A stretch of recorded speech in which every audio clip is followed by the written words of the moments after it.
Hi மக்களே. இப்போ விஜய்க்கு வந்து பிரச்சனைக்கு மேலே பிரச்சனை பிரச்சனைக்கு மேலே பிரச்சனை கொடுத்தா தானே அடுத்தால விஜய் வராமட்டான்னு நினச்சிட்டு ஒவ்வொரு கேஸாக போட்டுக்கிட்டே இருக்காங்க பார்த்துக்கிடுங்க. ஆனால் நான் ஒரு கதை சொல்றேன் பார்த்துக்கிடுங்க. இயேசுவோட அதான் 2000 வருடங்களுக்கு முன்பு இயேசுவுக்கு வந்த பிரச்சனை என்னன்னா, அவர் என்ன செஞ்சார்? இயேசு என்ன செஞ்சார்? கண்ணு தெரியாதவங்களுக்கு கண்ணு தெரிய வச்சாரு, காது கேட்காதவங்களுக்கு காது கேட்க வச்சாரு, நடக்க முடியாதவங்களுக்கு நடக்க வச்சாரு.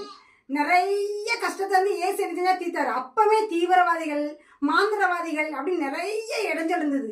ஏங்க இயேசு கூட இருந்தவரே இயேசுவை காட்டி கொடுத்தாருங்க.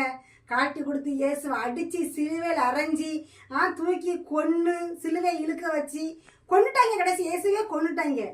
ஆனால் இயேசு சாவு செத்து அடக்கமாவளைய 3ஆவது நாள் அடக்கமாக எடுத்து உயிர் திறந்து வந்தார். அதேமாரி விஜய்க்கு நீங்கள் எவ்வளோதான் பிரச்சனைகள் கொடுத்தாலும் சரி, எவ்வளோதான் கேஸ் போட்டாலும் சரி, எவ்வளோதான் துன்பங்கள் வந்தாலும் சரி, எவ்வளோ அடிக்கு மேலே அடி நீங்கள் கொடுத்தாலும் சரி, ஆனால் விஜய் மறுபடியும் மீண்டும் வருவார், வந்து வெற்றி பெறுவார். கன்ஃபார்மாக வெற்றி பெறுவார். 2026 அவர் தான் முதல்வராக இருப்பார்.